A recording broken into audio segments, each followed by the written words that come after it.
풍파의 시작, 부산 자갈치 시장의 새벽은 언제나 비린내와 함께 시작된다. 해은자, 하은자 할머니. 올해 75, 짙은 주름이 가득한 손으로 손질하는 생선에서조차 그녀의 지난 세월이 고스란히 느껴졌다.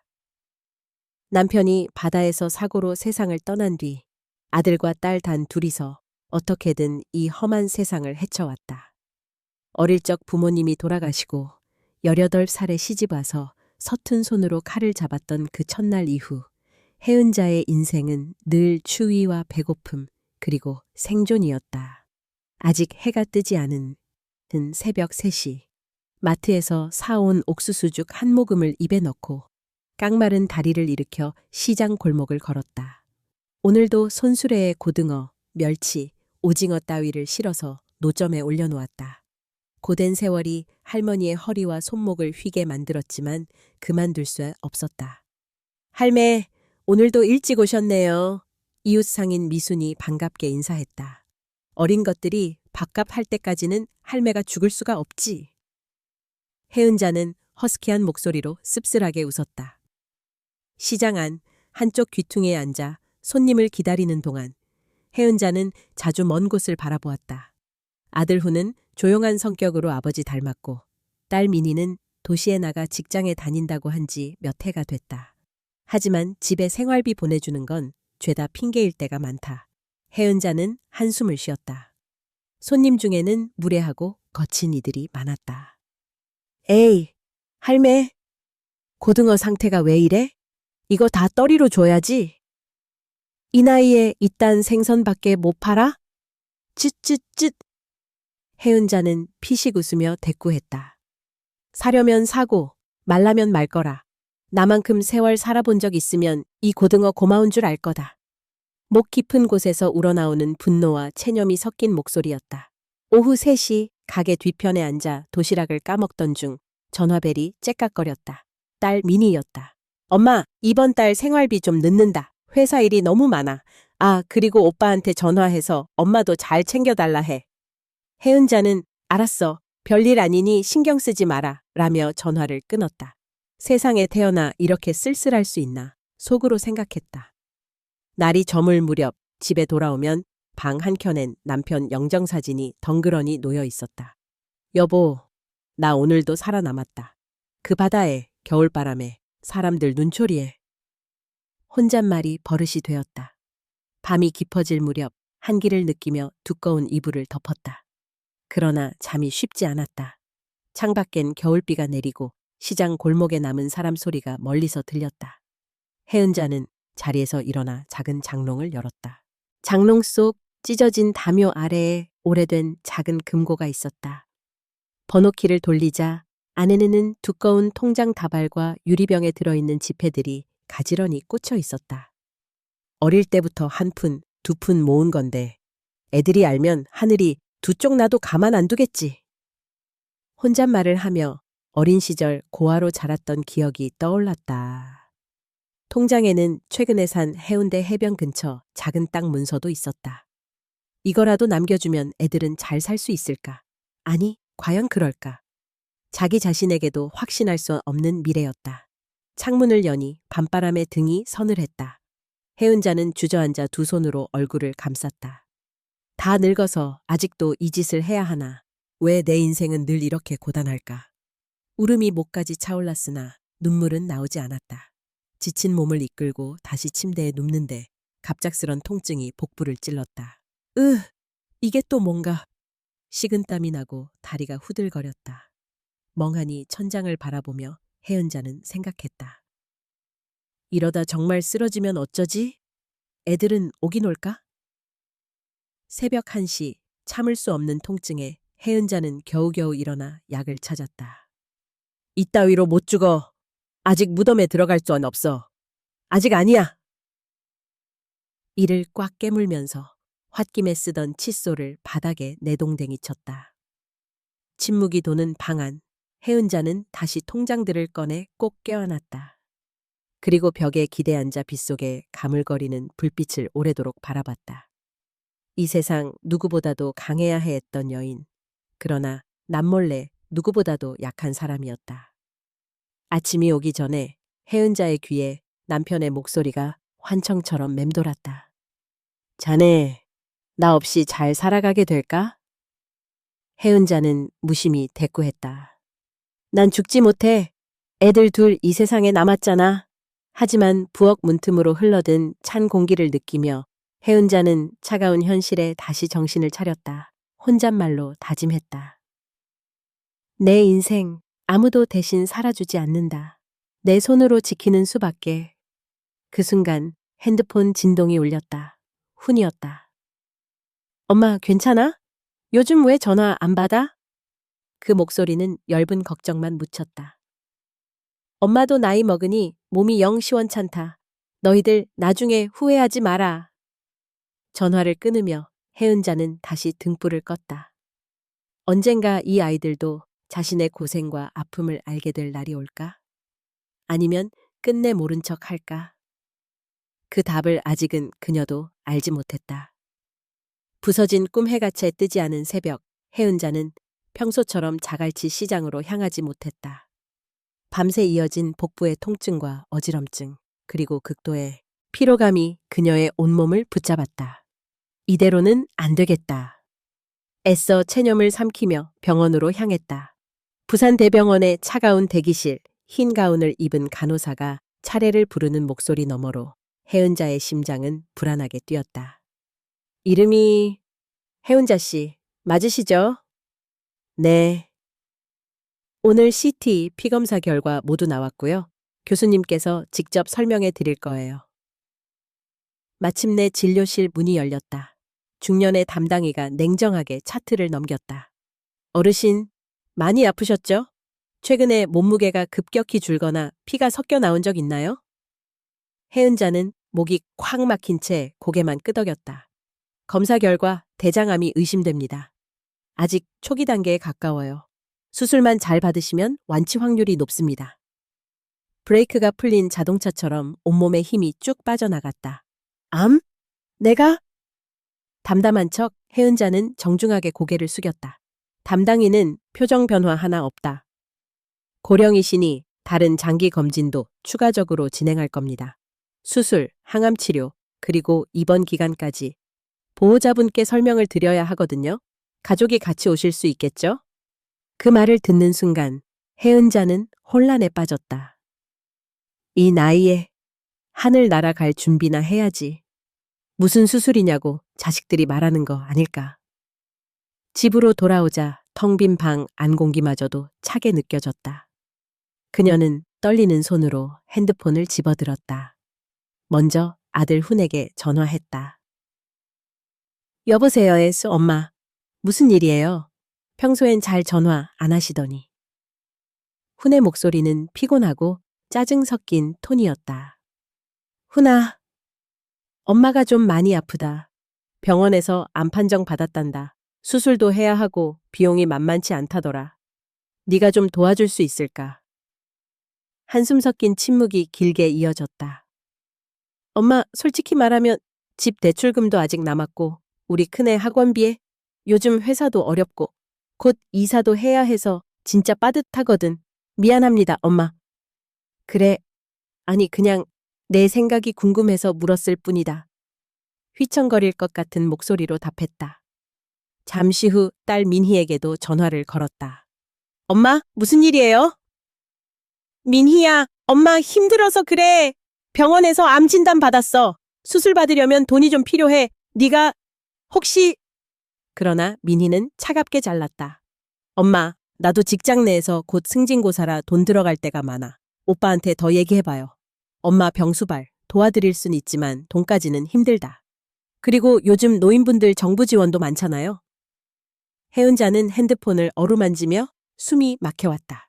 내가 평생을 저놈들 위해 살아왔는데 이런 식으로 돌아오나?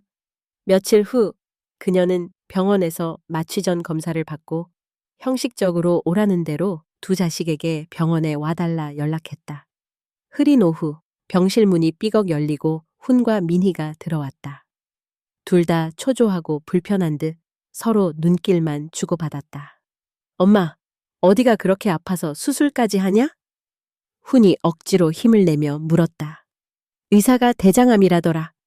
수술하면 괜찮을 거라 했는데 비용이 좀 세다더라. 얼마나 드는데? 민희가 한껏 미간을 찌푸렸다. 2천만 원쯤, 1,000원쯤. 보험 적용돼도 당장 현금이 필요하다고 하더라. 헐, 엄마 진짜. 후는 고개를 흔들며 병원 복도를 바라봤다. 찰나의 침묵. 그러나 민희가 갑자기 말문을 열었다. 엄마, 죄송한데 우리 진짜 한 푼 한 푼 힘들게 살고 있어. 솔직히 말하면 70 넘으셨으면 그냥 하늘이 보내는 신호라 생각해야지. 뭘 그렇게 오래 살겠다고 수술까지 하려고 해? 다른 집들도 다 그 정도면 받아들이더만? 혜은자는 자리에서 벌떡 일어났다. 뭐? 네가 나에게 그런 소리 할 줄 몰랐다. 우린 이미 힘들어요인지 엄마. 저 돈이면 우리 집 리모델링도 할 수 있다고요. 그래, 알았다. 다 알겠다.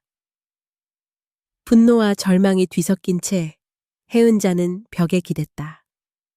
손에 쥐어진 이불이 구겨지고 눈가로 눈물이 흘렀다.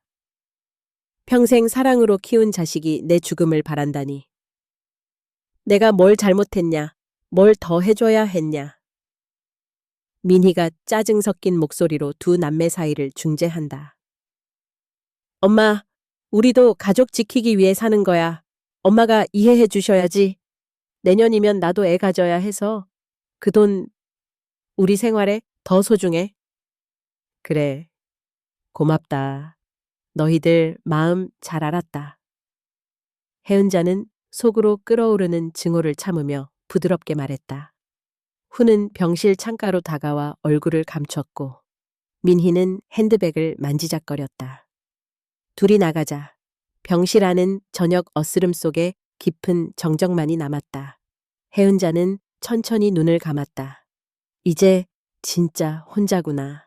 한 줌 남은 인생, 이젠 내 뜻대로 살아야지. 이놈들에게 내 남은 것을 맡길 순 없어. 창 너머 저 바다처럼 혜은자의 속마음에도 싸늘한 파도가 일렁겼다. 무릎 위에 올려놓은 손이 부들부들 떨렸다.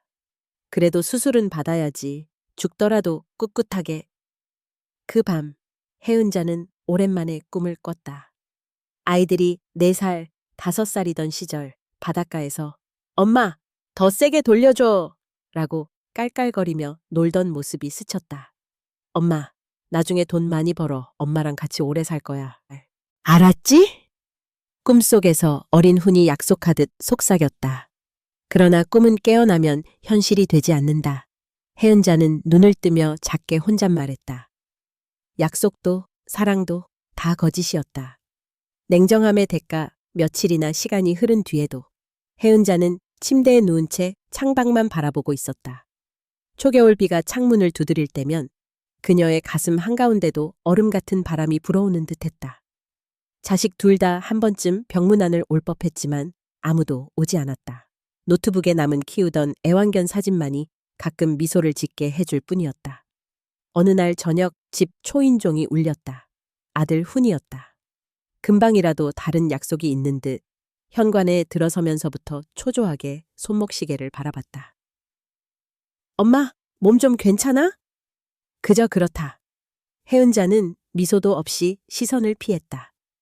훈은 냉장고를 열어 물 한 병을 꺼내 마시더니 화제를 돌렸다. 엄마, 이번에 병원비 아직 남았잖아? 나도 보험 대출 알아보다가 잘 안 돼서 혹시 그 땅 해운대 근처 땅 말야. 그거 팔 생각 없어요? 혜은자는 아무 말 없이 그의 얼굴을 오래 응시했다. 그 땅은 내 평생 손에 쥔 마지막 보루다. 엄마가 죽더라도 네 입에까지 들어갈 생각은 없다. 순간 후는 얼굴을 붉히며 목소리를 높였다. 무슨 말이야, 네 엄마? 아니, 내가 남도 아니고 아들이잖아. 가족인데 이럴 수 있어? 가족이라면 내가 이 나이에 암 수술 받는다고 했을 때 먼저 찾아와 손 한번 잡아줄 수 있지 않았겠냐. 하지만 너희들은 오로지 돈. 그 소리밖에 안 했다. 후는 한숨을 쉬며 침울하게 중얼거렸다. 요새 세상에 가족이니 정인이 말이 되어 내 엄마. 각자 살아남기도 벅차. 혜은자는 날카롭게 대답했다. 그래, 그렇게 말할 것 같았다. 너희들에겐 난 골칫거리 노인, 보험금 처리 대상일 뿐이다. 내가 지금 남은 돈 다 가져다가 흥청망청 살려고 해도 너희들이 무얼 할 건데? 순간 방 안의 공기가 얼어붙었다. 후는 입술을 깨물며 말을 돌렸다. 엄마, 나도 힘들어. 집 대출에, 애 교육비에. 엄마가 평생 모은 거면 가족한테 쓰는 게 맞지 않냐고. 혜은자는 이마에 손을 얹고 천천히 말했다. 엄마가 평생 바다에서 비린내 맞으며 번 돈이야. 내가 진짜 힘들었을 때, 네 아비 죽고 모두가 나를 외면할 때 내가 그 땅을 어떻게 샀는지 넌 몰라. 그렇게 쉽게 내줄 순 없다. 그때 딸 미니에게서 전화가 왔다. 훈이 대신 스피커폰으로 받았다. 엄마 잘 계세요? 나 회사 끝나고 얼마 안 됐어. 사실 오늘 둘째가 학원에서 일 나서 급하게 돈 들어갈 일이 생겼네. 네, 엄마 혹시 조금만 빌려주실 수 있어요? 혜은자는 깊은 한숨을 쉬었다. 민희야, 엄마도 이제 늙고 병도 얻었고 돈만 바라보고 있다가 아프면 다들 나 몰라라 하니 참 씁쓸하구나. 민희는 침묵한 뒤 돌연 목소리 톤이 높아졌다. 엄마, 그 말 좀 너무하시다. 우리가 언제 엄마 돈만 노렸어요. 우리도 살아야죠. 솔직히 엄마, 우리 힘든 상황 알면서 그렇게 매몰차게 다 잘라내야 속이 후련해요? 그 말에 훈이 동조하듯 소리쳤다. 그래! 엄마, 우리도 자식인데 아무리 그래도 모든 거 다 숨기고 필요할 때만 찾게 해? 우리더러 평생 뒤에서 거머리처럼 붙어서 살아라. 그런 말이야? 혜은자는 몸을 떨었지만 속마음은 생각보다 더 단단해졌다. 너희들 원하는 대로 다 해줬지. 오빠 공부시킨다고 아빠 남기신 빚까지 다 갚으며 살았다.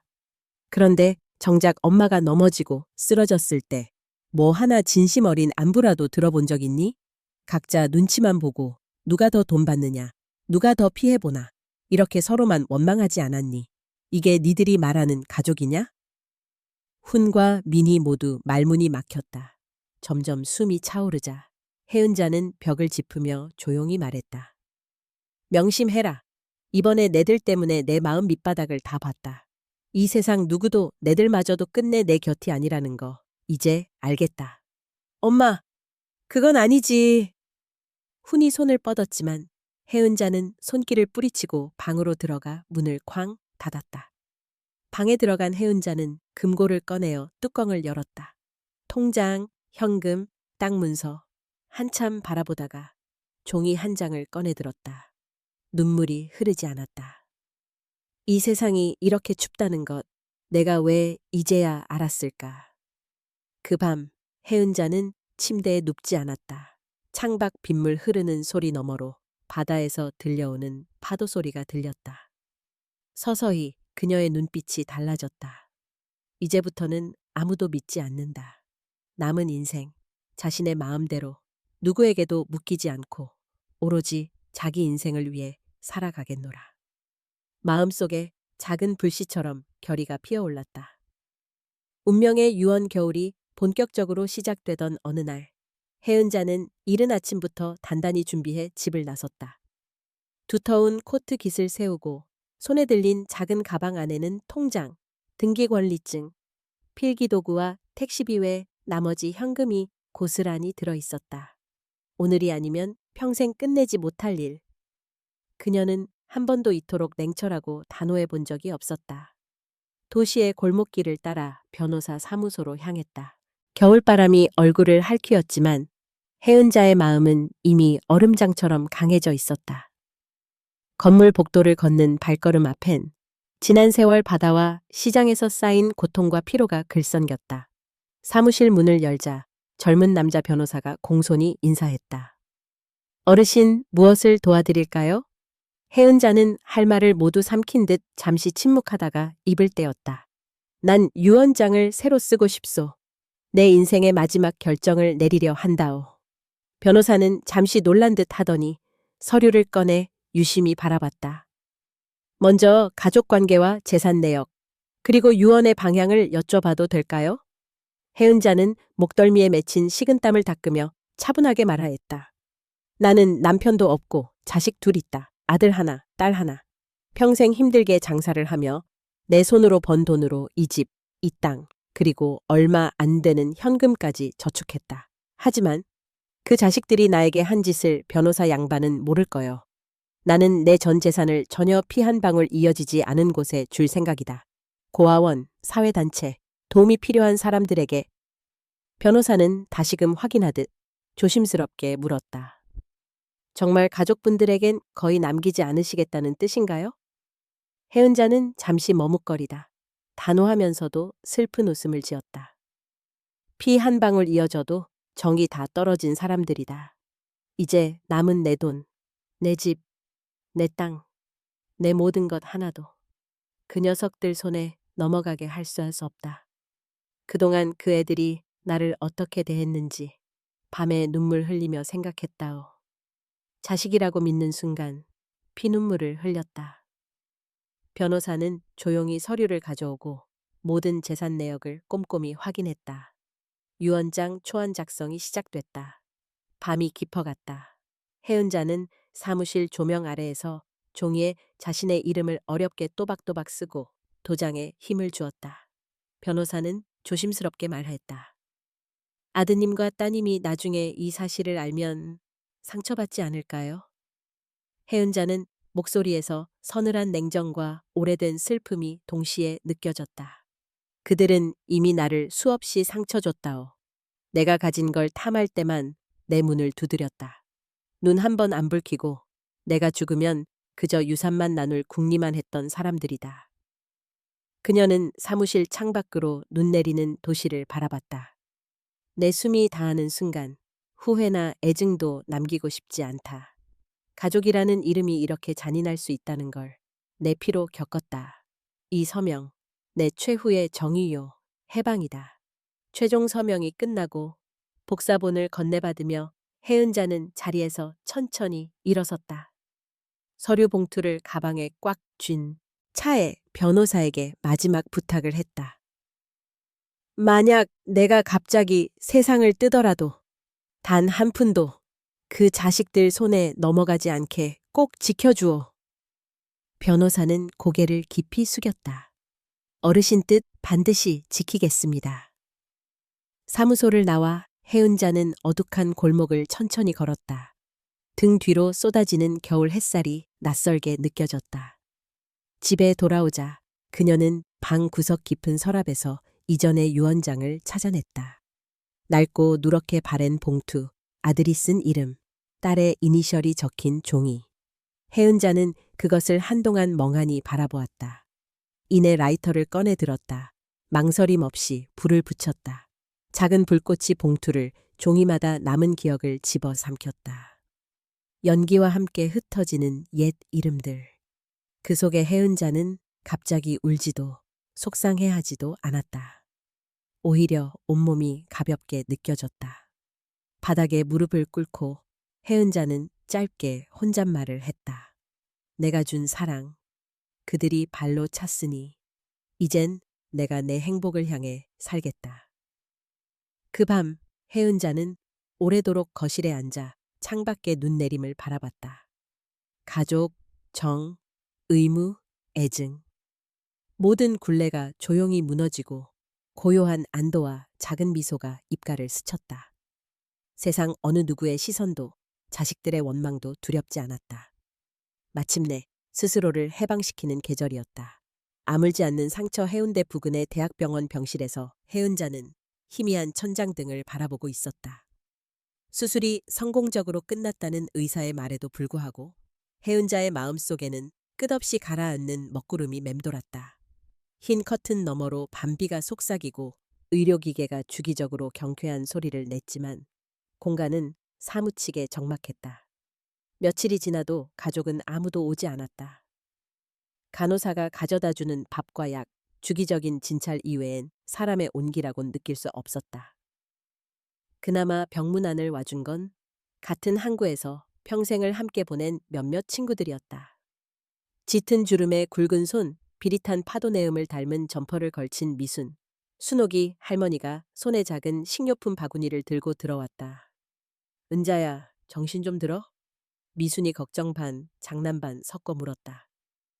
사는 게 사는 건지, 그냥 숨만 붙어 있는 건지 모르겠네. 미소를 지었지만 해은자의 눈동자엔 슬픈 빛이 깃들어 있었다.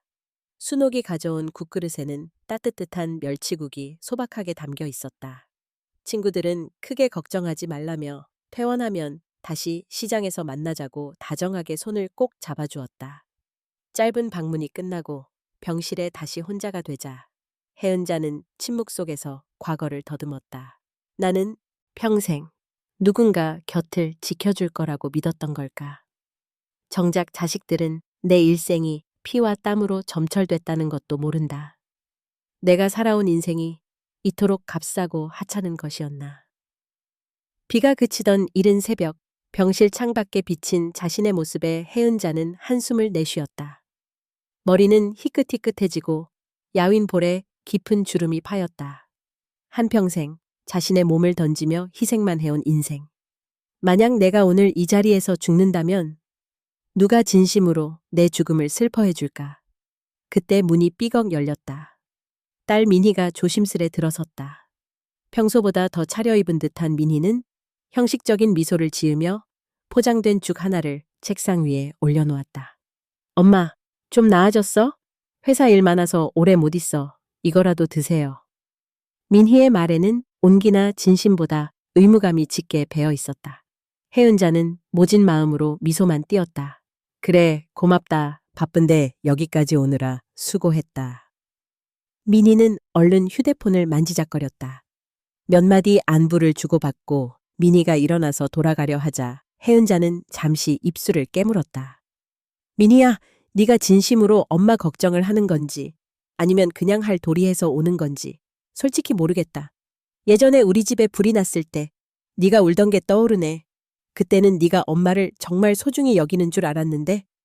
민희는 짝잠깐 동공이 흔들리다가 다시 냉정한 표정을 되찾았다. 엄마도 너무 심하세요.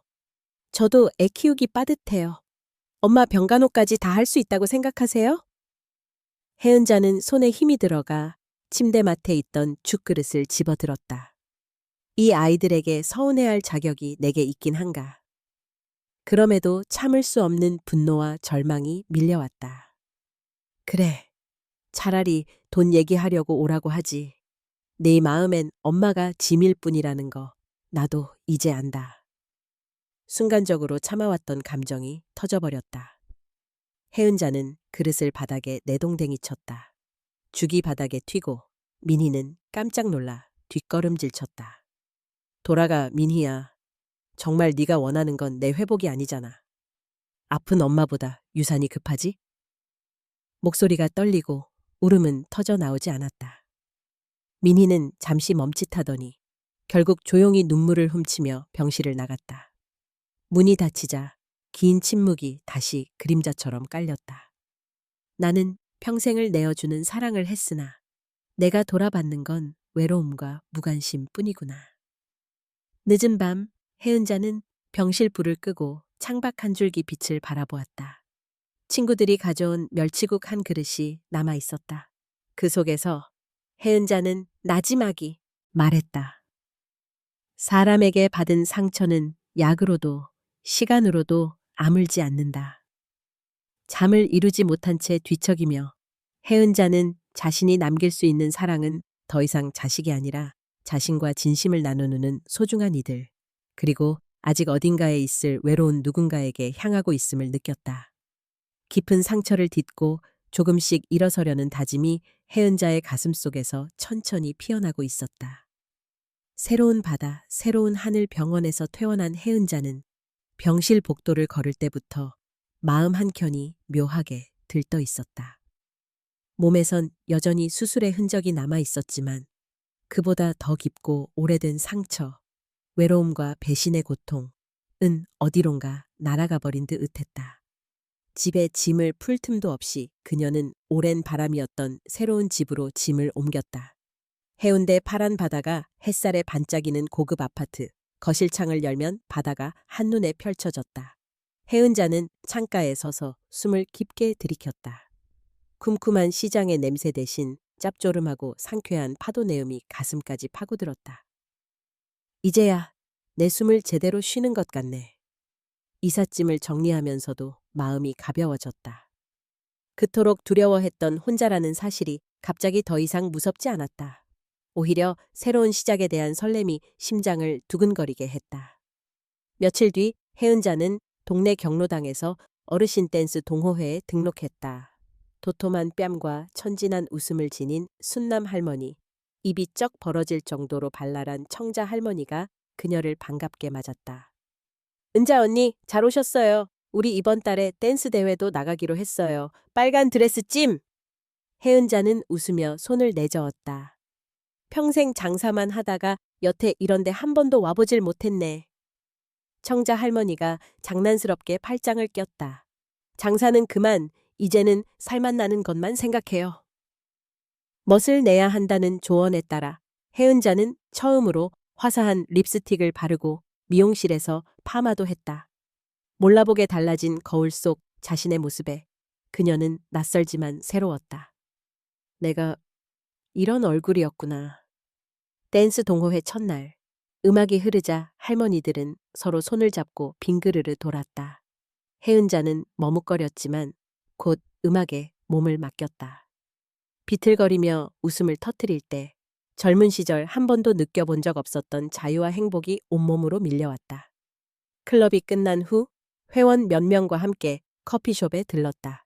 수다꽃이 한창 피었다. 이제 집에 있다고 자식들이 찾아오는 줄 알아? 우리 딸은 내 옷장 옛날 옷 버릴 때만 찾아와. 결국 늙은 여든 우리가 챙겨줄 사람도, 우리를 챙겨줄 사람도 다 우리 자신뿐이에요. 혜은자는 공감 어린 눈으로 고개를 끄덕였다. 나는 평생 아이들만 바라보고 살았더니 정작 내가 뭘 원하는지, 뭘 좋아하는지 모르겠더라고요. 이제는 나 위해 한 번쯤 살아보고 싶어요. 한 어르신은 진지하게 말했다. 먹고, 춤추고, 여행하고, 끝까지 남의 눈치 보지 말고 살아야 후회가 없지. 누구 때문에 참고, 누구 때문에 절약하고, 이제 그런 날 다 끝내야지. 이 대화에서 혜은자는 알 수 없는 용기가 솟구쳤다. 그 자리에서 그녀는 제주도 단체 여행 명단에 바로 이름을 올렸다. 며칠 뒤 혜은자는 인터넷 여행 예약을 스스로 해보고 영어 공부 앱을 깔았으며 매주 금요일에는 미술 수업에 등록했다. 하루하루 새로움이 채워졌다. 내가 이렇게까지 달라질 수 있었던가. 정말 인생이란 끝까지 가봐야 아는 거구나. 토요일 아침, 혜은자는 빨간색 원피스와 진주 목걸이로 자신을 치장하고 거울 앞에 섰다. 흰머리에도 불구하고 얼굴빛이 환해 보였다. 이제는 진짜 내 삶을 살아야지. 그날 저녁 댄스클럽 파티장에서 혜은자는 처음으로 스스로에게 당당하고 뭔가에 얽매이지 않은 자유를 만끽했다. 음악에 맞춰 어깨와 허리를 흔들고 크게 소리내어 웃었다. 순남, 청자 할머니와 사진을 찍고 무대에서 손뼉치며 노래도 합창했다. 휴대폰 셀카를 올리고 서로 마팔도 하면서 젊은 세대 부럽지 않은 유쾌함이 번졌다. 며칠 뒤 동네 온라인 커뮤니티에서 혜은자의 환한 모습이 담긴 사진이 돌기 시작했다. 이 할머니, 해운대 바다 뷰집에 사는 분 아니야? 최근에 시장에서 못 보이던데 엄청 젊어지셨네. 이 소문은 곧 자식들 귀에도 들어갔다. 아들 훈과 딸 민희는 각자 휴대폰 화면을 들여다보다가 의아한 표정으로 서로에게 전화를 걸었다. 엄마가 웬 댄스클럽에 또 웬 여행 사진까지? 이렇게 금방 회복될 줄은 몰랐는데 게다가 저 집 엄청 비싼 동네라던데? 그러나 혜은자는 그런 시선을 전혀 신경 쓰지 않았다. 오직 자신의 삶 한복판에서 매일매일을 자유롭게 누리기로 마음먹었다. 태양이 바다를 비추듯 새로운 인생의 바람이 혜은자의 가슴에도 환하게 불었다. 드러난 비밀 해운대 바닷가를 바라보며 새로운 일상을 보내던 혜은자의 아침은 어느 때보다 분주했다. 햇살이 아파트 거실을 환하게 밝히고 유리창 너머로는 푸른 파도가 끝없이 일었다. 그녀는 아침마다 바닷바람을 쐬며 산책을 하고 돌아와 직접 커피를 내렸다. 아, 이 평온함이 이렇게나 값진 줄 진즉에 알았더라면 길고 긴 숙제 같던 인생을 이제서야 온전히 자신의 것으로 돌려받은 기분이었다. 하지만 한편으론 세상 곳곳에서 자신을 향한 시선들이 더욱 예민하게 느껴졌다. 동네에서는 해운대 신식 아파트에 새 입주자 소문이 빠르게 퍼졌고 시장통 이웃들은 수군거렸다. 저 할머니 예전엔 시장에서 살았잖아? 저 비싼 집 어떻게 들어갔대? 설마 복권이라도 줬나? 나이도 지긋할 텐데? 이런 말은 해은자의 귀에도 들어왔다. 그녀는 쓴웃음을 지으며 속으로 되뇌었다. 내가 내 피땀으로 산 집인데 남들 걱정까지 할 필요야 없지. 그 무렵 아들 후는 우연히 동네 친구에게 듣게 된다. 야, 너네 어머니 요즘 해운대 쪽 대형 아파트에서 산다며? 뉴스에도 한번 나올 만한 동네라던데 대체 무슨 일이야? 후는 처음엔 대수롭지 않게 넘겼지만 곧 궁금증과 불안함이 뒤섞였다. 어머니의 휴대폰 번호도 바뀌고 예전처럼 연락이 쉽지 않다 보니 불길한 생각이 머리를 맴돌았다. 설마 엄마가 집을 이미 정리했나? 아니면 정말 남에게 팔아버린 건가? 후는 동생 민희에게 전화를 걸었다. 야, 엄마, 요즘 연락은 돼? 아니, 며칠 전엔 아예 새 번호라던데. 나도 무슨 소식이 없어. 엄마가 정말 뭔가 감추는 게 아닐까? 둘은 급기야 어머니의 행적을 조사하기 위해 노력했다. 동사무소에 들러 전입신고 내역을 확인하고 해운대 일대를 직접 돌며 정보를 수소문했다. 마침내 해운대 고급 아파트 현관에서 해운자를 마주한 동네 아주머니로부터 핸드폰 사진을 전달받았다. 사진 속 어머니는 예전과는 딴판으로 잘 차려입고 환하게 웃으며 친구들과 포즈를 잡고 있었다. 훈과 민희는 놀라고 혼란스러웠다. 둘은 조용한 카페에서 마주 앉아 대화를 이어갔다.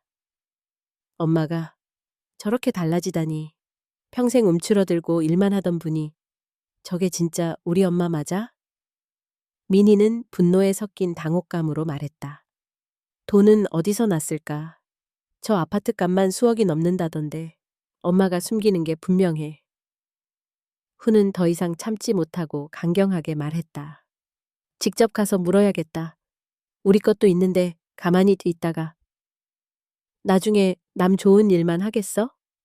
며칠 뒤 훈과 민희는 짜증 섞인 표정으로 해은자의 아파트 초인종을 눌렀다. 해은자는 문을 열고 두 아이를 무덤덤하게 바라봤다. 웬일이냐? 둘이 같이 오기도. 훈이 먼저 본론을 꺼냈다. 엄마, 이 집 어떻게 된 거야? 도대체 돈은 어디서 났어? 설마 누가 사기라도 친 거 아니야? 민희가 말을 이었다. 엄마, 우리한테 뭘 그렇게 숨겨? 아무리 그래도 가족인데 이렇게 뒤통수 칠 줄은 몰랐어. 해은자의 눈빛은 차갑게 변했다. 너희들이나 올라오라는 연락도 없이 여길 찾아오다니 도대체 여기까지 와서 뭘 원하는데? 후는 목소리를 높였다. 이 집 엄마가 산 거면 그 돈은 어떻게 마련한 거야? 설마 최근에 집한 그 돈으로 산 거야? 아니면 대출이라도 받았어? 엄마, 우리가 걱정돼서 묻는 거잖아. 해은자는 고개를 끄덕이며 낮고 단호하게 말했다. 걱정? 정말 걱정이면 내가 아플 때 찾아오고 내 마음 알아주려고 했겠지. 그런데 지금은 이 집, 이 돈이 궁금한 것뿐이 아니냐? 민희가 씁쓸하게 말했다. 엄마, 우리 너무해 보여도 엄마가 우리가 알지 못하는 돈을 이렇게 쓰니까 섭섭해서 그래. 그 순간 해은자는 그동안 쌓인 슬픔과 원망을 모두 내려놓은 듯 담담히 대답했다. 나는 시장에서 평생 일해서 모은 돈이다. 단 한 번도 너희한테 손 벌리지 않았고 밤낮 없이 고생하며 내 피와 땀을 바꾼 돈이다. 이제는 내 남은 인생, 내 마음대로 살아볼 거야. 누구도, 심지어 너희들도 내 길을 막을 순 없어. 후는 불안과 분노가 뒤섞인 목소리로 소리쳤다. 그럼 엄마, 혹시 우리 목도 다 쓸 거야? 이대로 남기지 않고 다 써버릴 생각이야? 혜은자는 미소를 머금고 고개를 저었다. 너희가 받을 건 이미 정해졌다. 내가 남은 인생 노년의 자유에 쓸 돈도 내 뜻대로 할 자격도 얻었다. 지금이라도 한 번이라도 진심으로 엄마를 생각한다면, 그저 내 행복을 축하해주면 그걸로 충분하다. 민희는 눈물을 삼키며 마지막으로 물었다. 그렇다면 우리한테 남을 건 대체 뭐야? 혜은자는 문 너머로 상냥하면서도 단호하게 말하였다. 네가 나에게 준 것만큼 도로받게 될 거다. 이 말과 함께 혜은자는 문을 닫아놨다. 현관 너머로 먼 바닷바람 소리만 들렸다. 그날 밤 혜은자는 창문을 열고 한참 바다를 바라봤다. 마음 한가운데 너울치는 응어리가 풀어지고 비로소 진짜 자유와 해방의 순간을 맞이하고 있다는 느낌이 엄습했다. 배은망덕한 자들 해운대 바닷가의 햇살이 유난히 차갑게 느껴지는 아침. 혜은자는 창가에 앉아 바다를 바라보았다. 잠깐의 고요 속에서도 그녀의 머릿속엔 무거운 파동이 일렁겼다. 전화벨 소리가 병실처럼 무뚝뚝하게 울렸다. 여보세요? 상대방은 다짜고짜 공격적으로 말했다. 어머니, 이게 도대체 무슨 짓이에요? 왜 자식들을 버려요? 아들의 짜증 섞인 목소리였다. 혜은자는 한숨을 삼키며 조용히 물었다. 뭘 또 문제라 그래, 훈아? 엄마가 우리하고 상의도 없이 집을 팔고 아파트로 이사까지 했잖아요. 그 깜깜하게 숨긴 돈, 그게 다 어디로 갔어요? 우리 몫은요? 이어 딸 민희의 날 선 목소리가 합류했다. 엄마, 이건 명백히 가족 무시예요? 우리가 무슨 남이에요? 엄마가 우리 서류에 도장 하나 찍어줬으면 이 고생 안 해도 됐잖아요. 도대체 왜 이래요, 엄마? 둘의 말을 들으며 혜은자는 잠시 바다에 다시 시선을 던졌다. 파도가 넘실거리는 모습에 그녀의 심장은 잠시 평온을 찾았다. 이제 와서 뭐가 그리 아쉬워서 이러니? 내가 평생 번 돈이다. 왜 빼앗길까 두렵냐? 하지만 훈과 민희는 분노를 참지 못했다. 며칠 뒤 두 사람은 이웃과 친척, 심지어 기자들까지 불러 가족회의를 벌였다. 장소는 혜은자의 아파트 거실, 쟁반에 차가운 찬물과 초라한 다과만 놓여 있었다. 훈이 마치 변호사처럼 문서를 꺼내며 소리를 높였다. 여기 계신 분들 다 아시겠지만 어머니가 우리 몰래 전 재산을 처리했습니다. 이건 명백히 가족에 대한 배신입니다. 우린 법적 권리를 반드시 찾을 겁니다. 민희가 따지듯 거들었다. 어머니, 이건 도리가 아니에요. 아무리 부모라도 자식은 자식이고 우리는 최소한 몫을 받을 자격이 있어요. 우리만 손해보란 거예요? 이때 친척 중 누군가 중얼거렸다. 정말 요즘 세상에 저런 일이 다 있나. 혈육이라고 해도 결국 돈 때문에 다투는구먼. 혜은자는 떨리는 손으로 찻잔을 들었다가 조용히 내려놓았다. 오랜 침묵 끝에 그녀는 또렷하게 반문했다. 내가 평생 고생해서 번 돈이고 내들 입에 들어간 쌀 한 톨도 내 손 거치지 않은 게 없었다. 내가 죽으면 어차피 줄 것도 살아서 내 마음대로 못하란 말이냐? 훈이 거칠게 말했다. 그럼 엄마는 결국 우릴 남처럼 만든 거예요? 재산이 중요하지 우리가 중요하지는 않은 거예요? 혜은자의 얼굴엔 쓴웃음이 번졌다. 내들한테 중요한 건 진짜 엄마냐? 엄마 돈이냐? 진짜 가족이고 싶었으면 엄마가 외로울 때, 아플 때 곁에 있어줘야지. 돈 얘기할 때만 찾아오니까 엄마도 지친 거다. 민희는 울먹이며 소리쳤다. 성의가 부족했던 건 미안하지만 그러면 엄마가 이러면 안 됐죠. 엄마는 아무리 그래도 우리 엄마잖아요. 이때 혜은자의 변호사로 보이는 중년 남성이 조용히 일어섰다. 그는 문서 봉투를 책상 위에 올려놓았다. 여러분, 혜은자 씨의 의뢰로 새 유언장이 공증되었고 공식적으로 모든 재산의 수익자는 사회복지재단, 특히 지역 고아원 등 공익단체로 지정되어 있습니다. 두 자녀에게는 소정의 생활비만 배정됐습니다. 이 결정은 혜은자 씨의 독자적인 의지에 따른 것입니다. 방 안 모든 사람들이 놀라 탄식했다.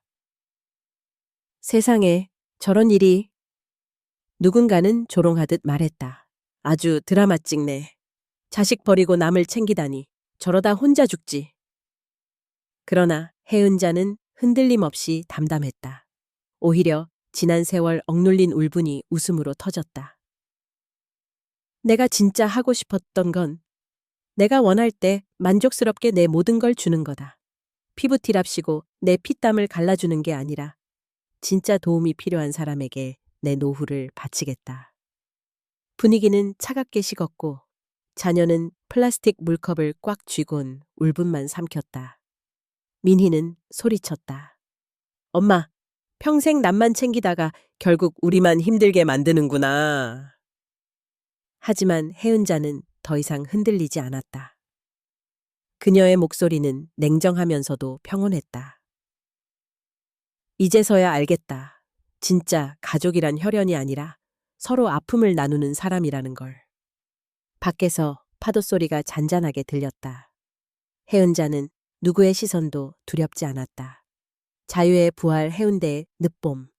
맑은 공기에 바다 냄새가 가득했다. 혜은자는 새벽부터 분주히 움직였다. 특히 오늘은 그 어느 날보다 특별한 날. 바로 자신의 76번째 생일이었다. 아파트 거실에는 초대장을 손수 써서 모은 손님들, 예쁘게 포장한 작은 선물들과 직접 만든 음식들이 가지런히 놓여 있었다. 손짓만 해도 모이던 예전의 가족이 아닌 이제는 마음으로 맺어진 새 가족들. 바로 자신이 후원하는 고아원의 아이들과 몇몇 시장 친구들, 그리고 댄스클럽에서 알게 된 동년배 친구들이었다. 혜은자는 거울 앞에 서서 미소를 지었다. 설레는 마음으로 빨간 원피스를 꺼내 입고 곱게 화장까지 했다. 머리카락에는 하얀 핀이 반짝였다. 거실 안에는 이미 아이들이 모여 들떠 있었다. 할머니, 이거 봐요. 우리 당신이 그려준 그림이에요. 아이들은 혜은자의 품에 안기며 연신 제잘거렸다. 천진난만한 미소, 작은 손의 온기. 혜은자는 자신이 진짜 가족의 품에 안긴 듯 가슴이 벅차올랐다. 얘들아, 우리 오늘은 마음껏 웃고 떠들자, 응? 혜은자는 직접 만든 미역국과 잡채, 김밥을 아이들 앞에 내놓았다. 시장에서 배운 손맛이 가득했다. 시끌벅적한 식탁, 자유로운 이야기꽃, 아이들의 눈망울에 비친 호기심. 이 모든 것이 혜은자의 마음을 환하게 밝혔다. 파티가 무르익고 76번의 촛불을 향한 작은 케이크가 등장했다. 아이들은 목청껏 생일 축하 노래를 불렀고 혜은자는 두 손을 모아 소원을 빌었다. 부디 내게 주어진 이 남은 날들이 평화롭고 이 아이들에게도 희망이 가득하기를. 촛불이 꺼지고 박수 소리가 터졌다.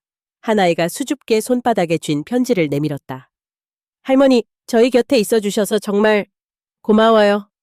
짧은 문구였지만 혜은자의 눈시울은 금세 촉촉해졌다. 한편 파티장 맞은편 창밖에선 훈과 민희가 어두운 옷차림으로 멀찌감치 엄마의 집을 바라보고 있었다. 창문 너머 자신들이 전혀 알지 못하는 새로운 세계가 펼쳐진 광경에 두 사람 모두 어렴풋한 분노와 상실감, 그리고 자책으로 싸늘한 얼굴이었다. 훈이 이를 앙다물고 낮게 말했다. 엄마가 우리 버렸어. 저 사람들 다 남인데 엄마는 신경도 안 써. 민희는 화장을 지운 채 울먹였다. 우리가 뭘 그렇게 크게 잘못했나. 엄마가 용서라도 해줬으면 좋겠어. 이런 식으로 끝나면 안 돼. 둘은 마지못해 현관 앞으로 다가갔다. 민희가 문을 두드리자 거실에서는 환한 노랫소리가 새어나왔다. 잠시 후 혜은자가 문을 열고 섰다. 파티의 조명에 빛나는 어머니, 그리고 생기 넘치는 아이들의 모습. 훈과 민희는 순간 말을 잃었다. 민희는 울먹이며 외쳤다. 엄마, 저희가 잘못했어요. 다시는 욕심내지 않을게. 엄마 사랑이 그리웠던 것뿐이에요. 훈도 고개를 떨군 채 낮게 말했다.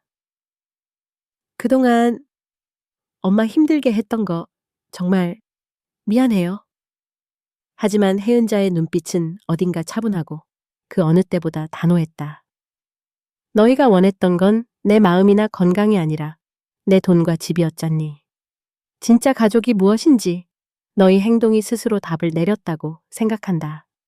이 아이들은 나에게 진심을 주었고 나는 그 진심을 받아 진짜 가족을 찾았다. 민희는 눈물을 뚝뚝 흘리며 매달렸다.